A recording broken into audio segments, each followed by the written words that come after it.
Inspector Lestrade, at once. Your name, sir? Dr. John Watson. He's expecting you, sir. In a way, I believe he is. Well, I'll tell him you're here, sir.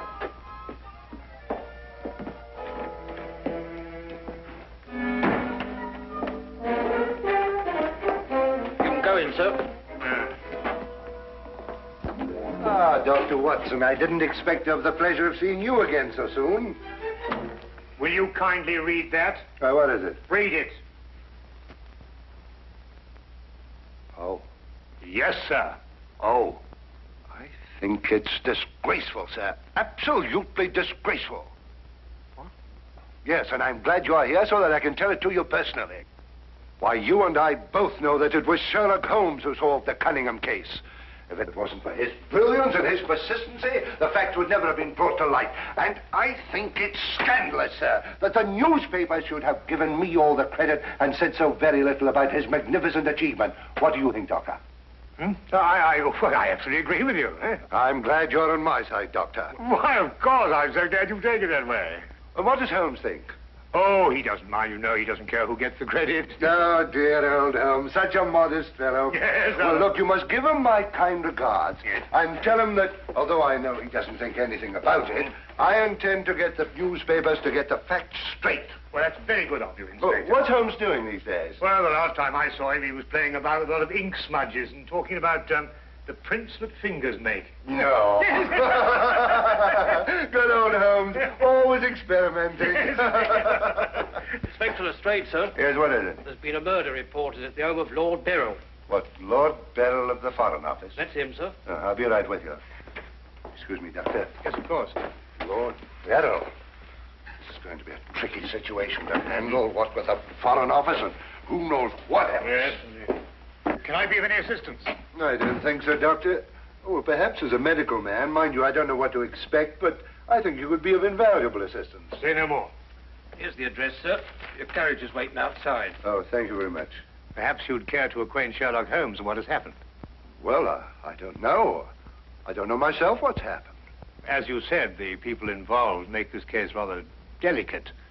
Perhaps a little suggestion now and then might help facilitate matters. One never knows. Yes, you're so right. Take a message to Mr. Sherlock Holmes of 221 Baker Street. 221B. Yes, of course, 221B Baker Street.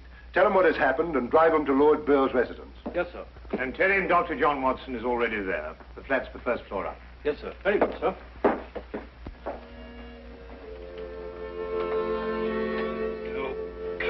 221B Baker Street.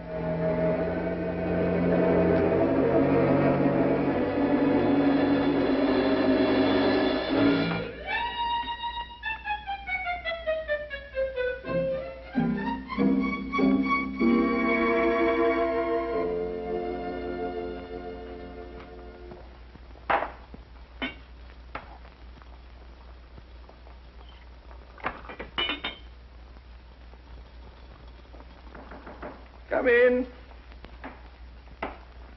Excuse me, Mr. Holmes. Yes? A message for you, sir. There's been a murder committed at the home of Lord Beryl. Inspector Lestrade and Dr. Watson have already gone there. Thank you. Would you care to have some tea? Some tea, sir? Yes. Is that what you're making? Oh, come along. Come and have a look at this. I'm working on an extract from a special series of pygmy poisons. How very interesting, sir. Tea? Well, yes, I don't mind if I do. You take milk? Yes, sir, please, sir, if I may. Splendid. Sugar? Thank you, sir. Where did I put that sugar? Ah, that's it. It's right here.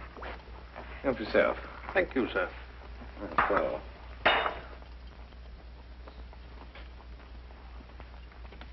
What's this you're doing here, sir?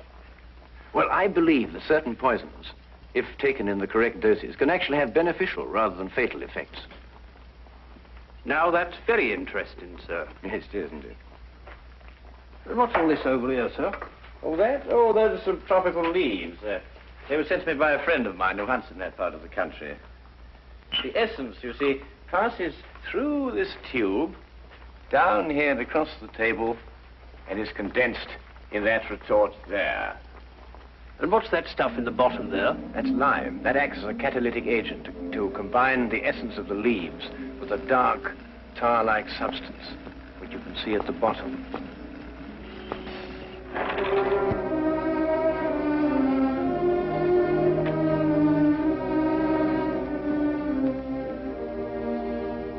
Inspector Lestrade, I demand to see my wife. You've kept me waiting half an hour, and now I should like an explanation. Of course, you're entitled to one, sir. You know that Karl Oberstein was murdered in your study. I was informed of that, and it is a tragedy, of course. But I still don't see that is... Lord Beryl, your wife has confessed to shooting him. What? That's why I couldn't allow you to see her. We were taking her statement. What does she say? Apart from the actual confession of murder, she refuses to say anything. You may go in now if you wish, Lord Beryl.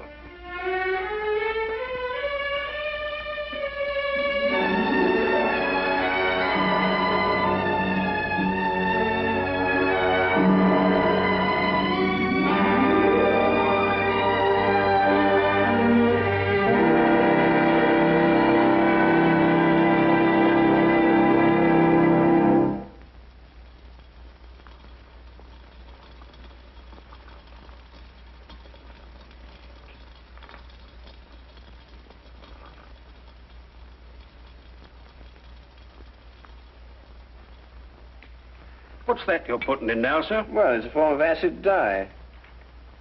Yeah. That's all right. Oh, where have you two been all the afternoon? Didn't the sergeant tell you? Oh, yes, I remember. There was a murder somewhere. Was it interesting? No, Mr. Dewitt. Uh-huh. Well, Straight come have whiskey and soda. Whiskey and soda, Lestrade. I don't know. I'll be off duty in 5 minutes. Yes, I think that'd be all right. Meat for me. Well, sit down if you can find yourself a place. There you go. yes, well, I think we can leave that to boil for a little while now. Now, gentlemen, what's the problem? Who was murdered? A man named Karl Oberstein. Oberstein. Oberstein. Oh, yes, I remember. An Austrian chap. He was originally, but of course, for a number of years, he's been a freelance agent. Mm-hmm. Buying and selling anything he can get his hands on, eh? But his hands in a bit too much this time. Lady Beryl shot him. Holt Smith, 38. Oh, really? It was a nasty bit there. I examined the body before it was removed. Entire back of the head gone. Instantaneous death, of course. Did you find the bullet? No, the police surgeon will do that. It hadn't come out. Yes, and that shot in the back of the head removes any possible chance Lady Beryl may have had of claiming self-defense. You're off duty now, aren't you, Wilkins? Yes, sir. You may go home. Thank you, sir. It's been a pleasure working for you this afternoon, Mr. Holmes. I'd like to know how it all turns out. I'll let you know. Thank you, sir. Good afternoon, sir. I feel sorry for Lord Beryl. There'll be quite a scandal when this appears in the papers. Yes, it certainly will be. I wonder why Lady Beryl lied to you. What nationality was Lady Beryl originally? Well, she was born in Austria, although she was brought up in America. She's been here in England for the past 5 years, since her marriage, you know. It's a shame a woman like her has to remain in prison. Still, she might decide to tell you...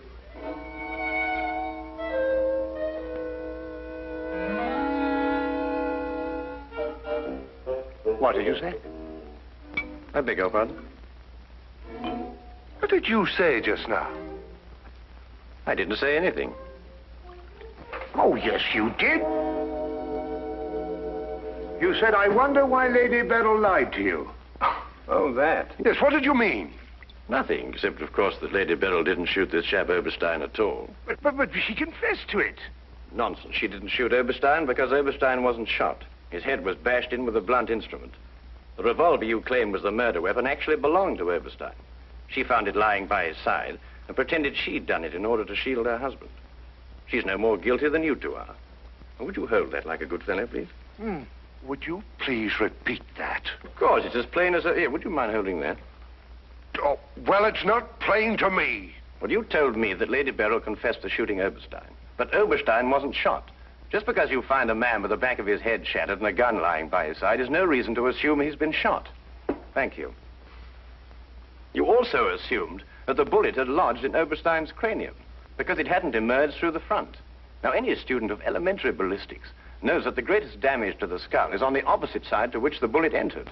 The point of entry is always clean. But the gun we found was an Austrian gun, and Lady Beryl is an Austrian. Now, there's a logical bit of reasoning for you. Would you mind holding that, please? Lady Beryl saw Oberstein lying there and jumped to the same conclusion we did. Well, Lady Beryl's innocent. Then somebody else is guilty. Brilliant! We've got to get back to the premises and re-examine them for clues. You come with us, Holmes. This nonsense can wait. Nonsense? Nonsense. Nonsense? Did you say nonsense? I'll have you know, Inspector Lestrade, that if the law enforcement agencies of this country were an infinitesimal amount more advanced than ancient Neolithic man, I would not have to be doing the basic research work that will in time benefit police bureaus throughout the earth. You may have a point, Mr. Holmes. A point? The only point is human, of which there is a paucity in the halls of our defense of the public. So do you really think so? I certainly do think so. And I'll tell you a few other things, Inspector.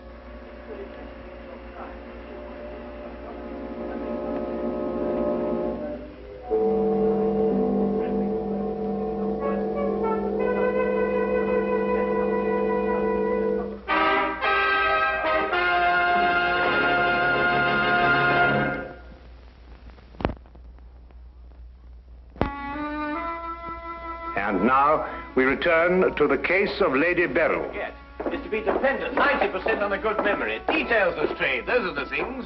Well, she's in here. And normally I'd detain her for confessing to a crime she didn't commit, but...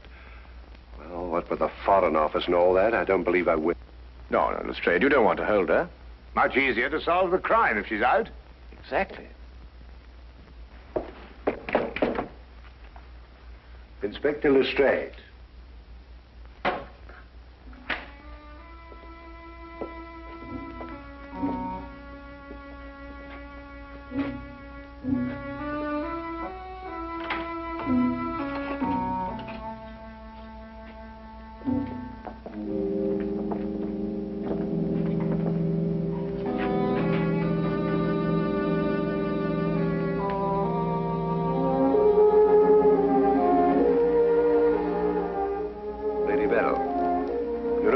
We're releasing you. So I understand. Do you know why? No. We've been able to prove that you didn't commit this murder you confessed to. I see. We would, however, like an explanation as to why you confessed to this crime.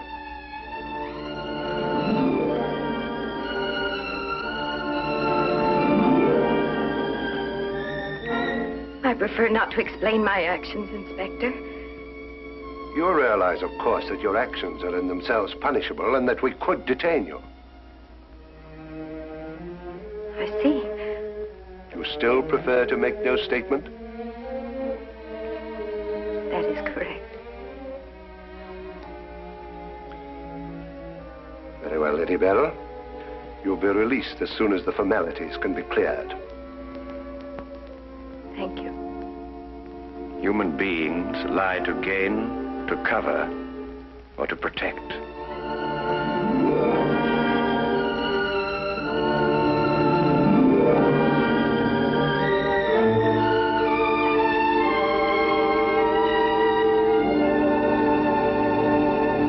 I don't know how to thank you, Mr. Holmes. Please consider me forever in your debt. Not at all. You're in the Foreign Office, aren't you, Lord Beryl? I am. Had you ever met Herr Oberstein before? I had. Exactly when? Last week. For the first time? And the last time. I see. I believe it was his habit to offer large sums of money to men in key positions for the information they may have had in their possession. I believe that was his habit, Mr. Holmes. Thank you. Oh, Lord Beryl, while your wife is on her way here, I wonder if I might look at the premises of the crime. Well, of course, of course. It happened in the study. With your permission. My house is yours, sir. Thank you.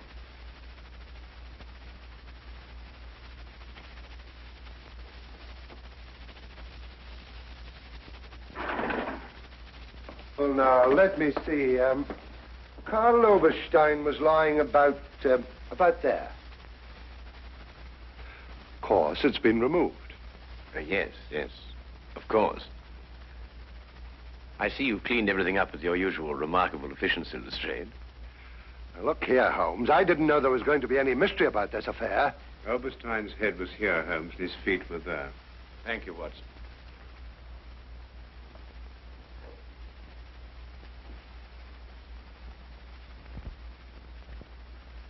Where was the gun lying?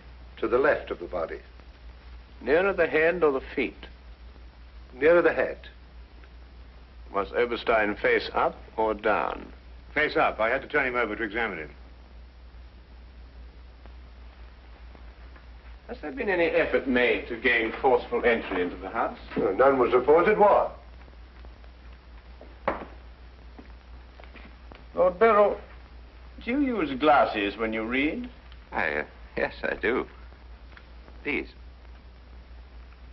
Are they your only pair? Yes. Who first discovered the body? I believe my secretary. Is he here? Yes. I'll call him. Thank you.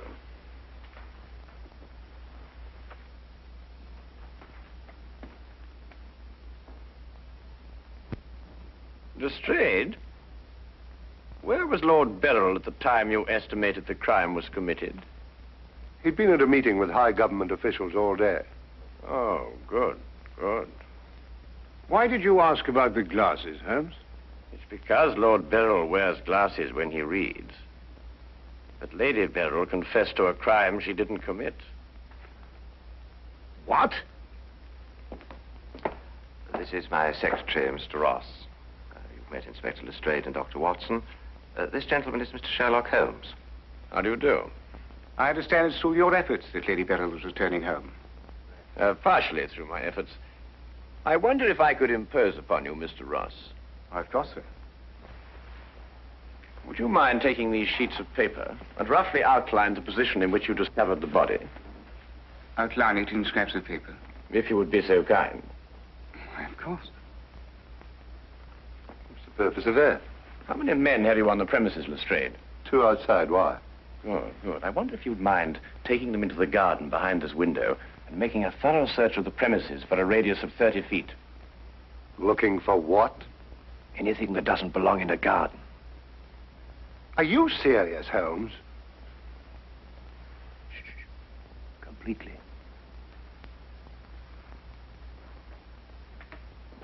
Let's got him out of our way.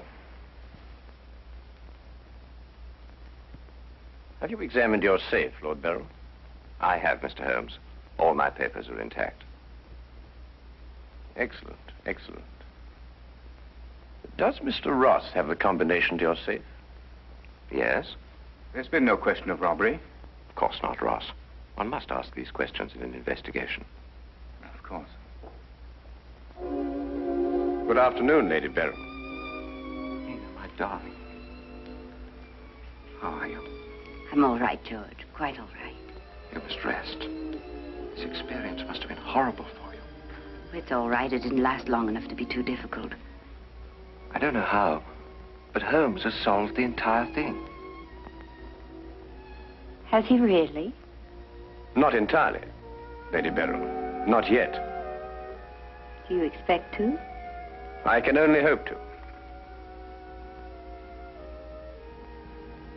Mr. Holmes, if there's anything I can do to help.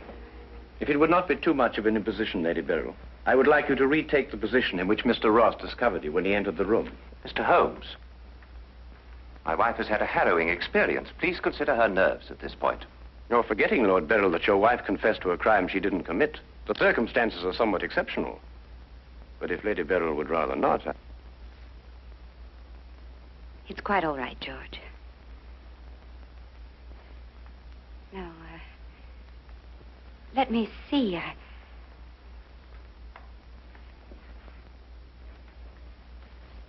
I was standing here.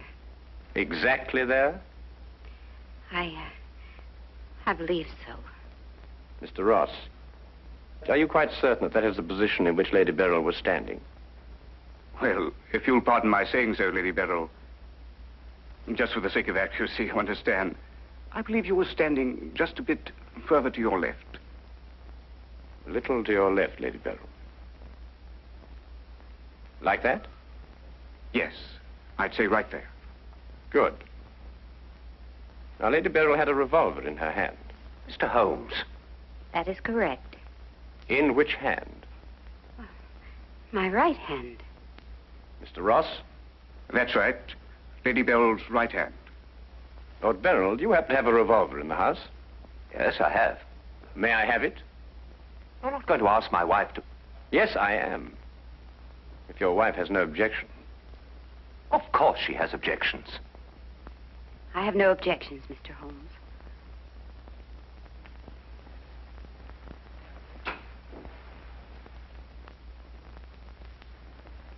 Ah, excellent. A .38 caliber. Do you notice, Watson, that it's patterned very closely after the Schmidt-Holtz, the revolver in question? Lady Beryl, is that the way you held it? I believe so. Mr. Ross? Yes, it was like that. Mr. Ross, I'd like you to think very hard. A great deal depends on what you're going to say now.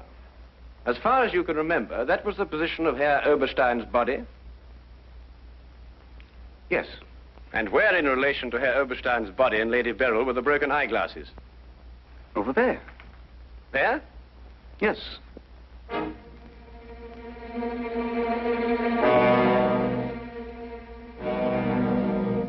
Watson, were there any glasses on the floor when you found the body? Absolutely not. You're positive? Positive. That's right. I didn't know what I was saying. There were no glasses on the floor at all. There weren't any glasses on the floor when you found Lady Beryl bending over the body. But there were when you sent Herr Oberstein crashing to the ground.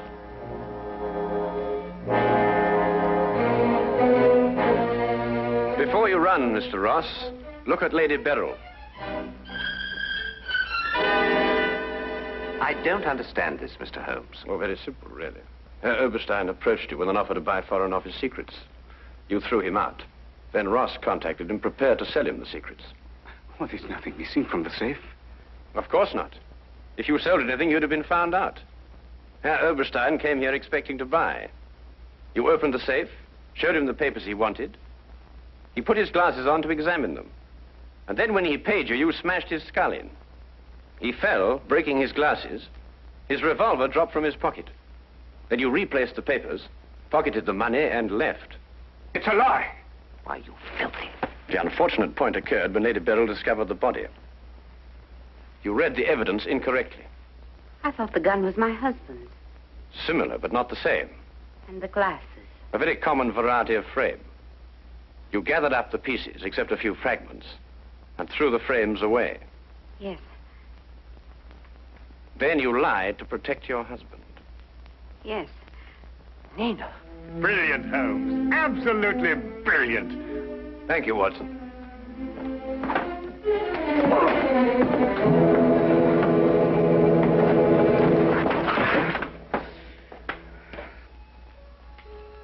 My humble and very grateful thanks, Mr. Holmes. It's been a pleasure to help so brave and noble a woman.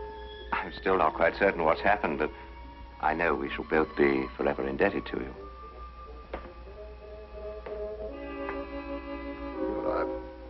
Searched the whole garden, Holmes. Couldn't find anything but this old pair of glasses. They're broken at that. Really? Mr. Holmes has solved the entire case, Inspector.